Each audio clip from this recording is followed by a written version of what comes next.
ওরে বাবা রে, কি ঠান্ডা পড়েছে রে, ভীষণ ঠান্ডা। এত ঠান্ডায় থাকবো কি করে? উত্তর দিক থেকে হাওয়া বইছে, এই কঙ্কালসার শরীর গরম কি করে করব? আগুনের কাছে যেতে যে ভয় লাগে। যাই যাই যাই, ওই খেজুর গাছে গিয়ে বসি। খেজুর গাছের রস খেয়ে যদি কিছু আরাম লাগে।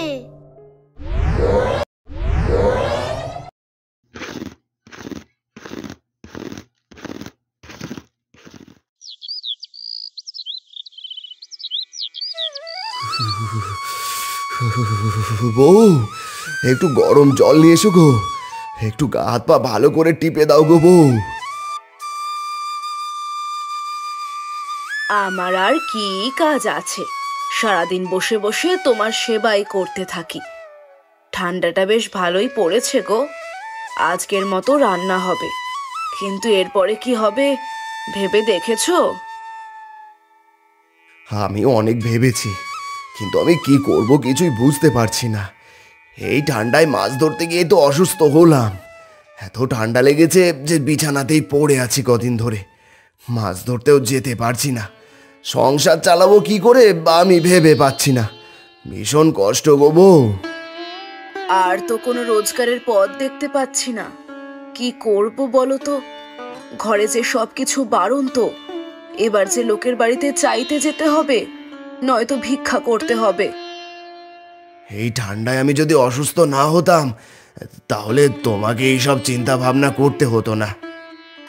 আচ্ছা, আমাদের একটা জমি ছিল না, সেই জমির কি অবস্থা? চাষবাস কিছু করা যাবে? জমি একটা তো আছে, অনেক দূরে শ্মশানের ধারে। শুনেছি ওখানে নাকি ভূতের বাস। অনেক কাল ওদিকে যায়নি, পেতনি শাকচুন্নি এরা সবাই থাকে। তোমার মাথা টাথা খারাপ নাকি ওখানে চাষ করতে যাব? ওখানে যে খেজুর বন, প্রায় 20-25টা খেজুর গাছ আছে। এতগুলো খেজুর গাছ! এই খেজুর গাছ থেকে রস নিয়ে তো খেজুর গুড় করলে ভালো বিক্রি হবে গো। এতদিন ধরে আমাকে বলনি কেন? তোমার কি মাথা খারাপ হয়েছে? আমি ওখানে যাব? ওখানে যে ভূতের আড্ডা।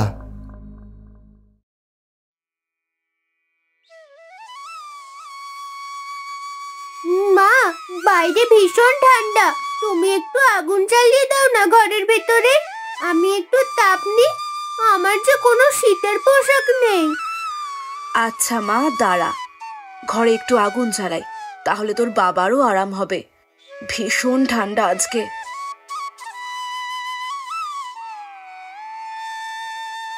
দেখো না একটু ভেবে, যদি খেজুর গাছ থেকে রস বের করে খেজুর গুড় করা যায়, তাহলে এই শীতকালে ভালো বিক্রি হবে।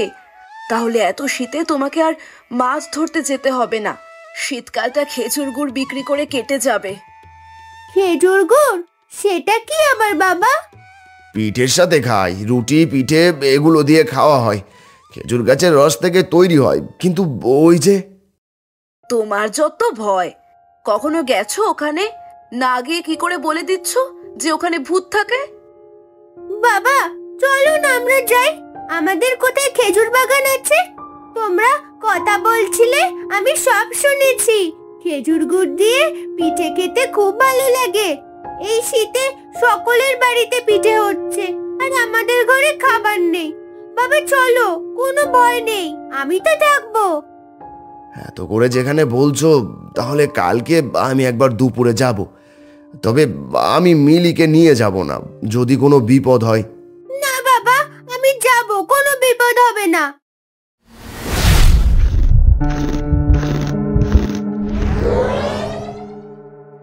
ভীষণ কষ্ট হচ্ছে, দূর দূর। এইভাবে রস খেতে হাত মুখ পুরো ব্যথা হয়ে গেল।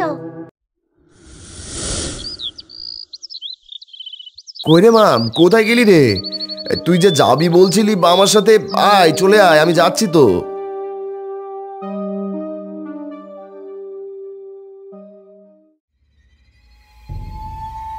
ও বাবা, চলো, দাঁড়িয়ে রয়েছো কেন? বড্ড ভয় করছে রে মা। তোমারও তো ভয় কিসের? এই দেখো, আমি প্রবেশ করছি বাগানে। এই বলে মিলি বাগানে প্রবেশ করে খেজুর গাছ দেখতে থাকে। আজকে কটা খেজুর গাছ কেটে তাতে হাড়ি বসিয়ে দিয়ে যায়। এই খেজুর গাছটাতে রস ভালো হবে। তুই এখানে দাঁড়া, আমি গাছে উঠে যাচ্ছি। রামচরণ গাছে উঠে খেজুর গাছ কাটতে ব্যস্ত। এমন সময় দূরের গাছে বসে থাকা পেতনি আওয়াজ শুনতে পায়। আরে, কে এসেছে এখানে? এখানে তো কেউ আসে না। কোথায় যেন একটা আওয়াজ হচ্ছে। যাই গিয়ে দেখি তো। পেতনি এই গাছ থেকে এই গাছ লাফ কেটে সেখানে উপস্থিত হয় আর দেখে গাছে রামচরণ উঠে গাছ কাটছে। আমার গাছ কাটা হয়ে গেছে, এখানে হাড়িটা বেঁধে দি। আরে, ওখানে একটা বাচ্চা মেয়েও দাঁড়িয়ে আছে। যাই যাই, ওকে ভয় দেখালেই ও নির্ঘাত পালিয়ে যাবে। রামচরণ গাছ থেকে সবে নেমেছে। এমন সময় পেতনিটা তাদের সামনে উপস্থিত হয়। তাদের দেখে দুজনেই কাঁদতে থাকে। এই এই এই, তোরা এখানে কি করছিস? হ্যাঁ, ওরে বাবারে, ওরে বাবারে, এ তো পেতনি। পেতনি তার লম্বা হাত বাড়িয়ে মিলি আর রামচরণকে ধরে। রামচরণ তা দেখে ভয় পেয়ে যায়। তোরা এখানে কি করছিস? এটা আমার জায়গা। আমাকে জ্বালাতন করতে কেন এসেছিস তোরা? কে বলেছে এটা তোমার জায়গা? এটা আমাদের খেজুর বাগান। এখানে তুমি আশ্রিতা, এটা আমাদের জায়গা। এতটুকু বাচ্চার এত বড় বড় মুখের কথা? দাঁড়া, তোদের হচ্ছে। এই বলে পেতনি তাদের দিকে দাঁত বার করে আর লম্বা লম্বা হাত দিয়ে এগিয়ে আসে। এবার মিলি সত্যি ভয় পেয়ে যায় আর কাঁপতে কাঁপতে বলে, আমাদেরকে ছেড়ে দাও, আমাদেরকে ছেড়ে দাও মাসি, আমাদেরকে ছেড়ে দাও মাসি, আমাদের মেরো না।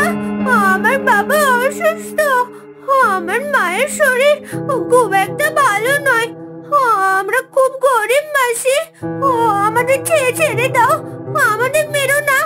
আমরা শুধু খেজুরের রস আনতে এসেছিলাম, ভেবেছিলাম এই রস নিয়ে গুড় তৈরি করে বিক্রি করে 4টি পয়সা পাবো।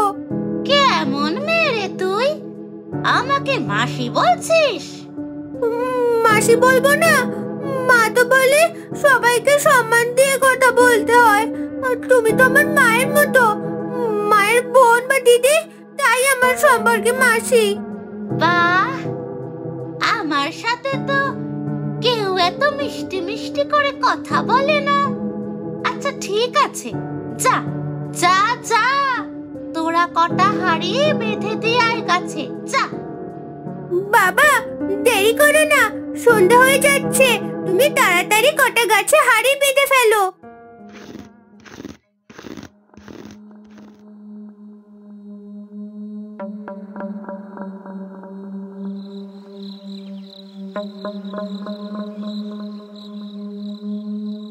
তারপর তারপর কি হলো বলতো?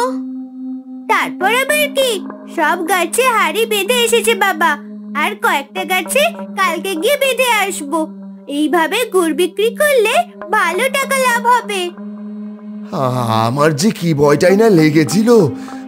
আমি তো পেতনিকে সামনে থেকে দেখে ভাবলাম বুঝি এই পেতনি আমার ঘাটটা মোটকে দিল, কিন্তু পেতনি মিলির কথায় গলে জল হয়ে গেল। বাবা, কালকে সকাল সকাল গিয়ে হাড়ি থেকে রসগুলো নিয়ে আসতে হবে। কিন্তু ভয় লাগে যদি পেতনি ঘাড় মুটকে দেয়। আমি আছি তো, ভয় পেও না।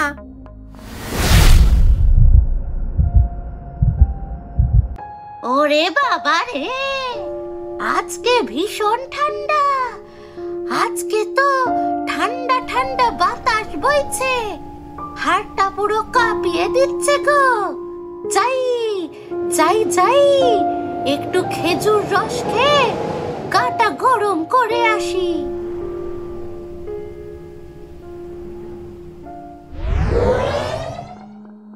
ওরে বাবা রে, কি কষ্ট!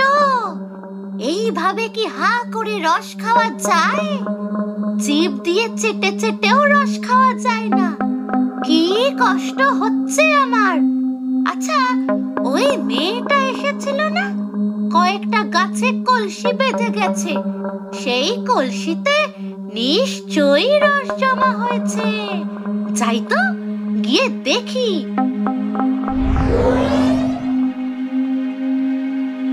ওরে বাবা, এই তো কত রস জমেছে। বেশ ভালো হয়েছে তো। দু হাঁড়ি এই রস খেলেই গাটা পুরো গরম হয়ে যাবে। বাহ, অনেকটা রস খেয়েছি, গাটা পুরো গরম হয়ে গেছে। যাই যাই যাই, গিয়ে ঘুমিয়ে পড়ি। পরের দিন সকালবেলা রামচরণ আর তার মেয়ে রস আনতে আসে। একটা বড় পাত্রে সমস্ত কলসির রস ঢালে, আবারও খেজুর গাছে উঠে হাঁড়ি বাঁধে। এই শব্দে পেতনির ঘুম ভেঙে যায়। কত রস হয়েছে দেখ মা, এই রসগুলো দিয়ে আজ আমরা খেজুর গুড় তৈরি করব। চল চল। পেতনি দেখতে পায় গাছের সব রস নিয়ে চলে যাচ্ছে রামচরণ, তাই রেগে তাদের সামনে আসে। ওরে বাবা, আবারও পেতনি! এই, তোরা গাছের সব রস নিয়ে যাচ্ছিস? আমি কি খাবো?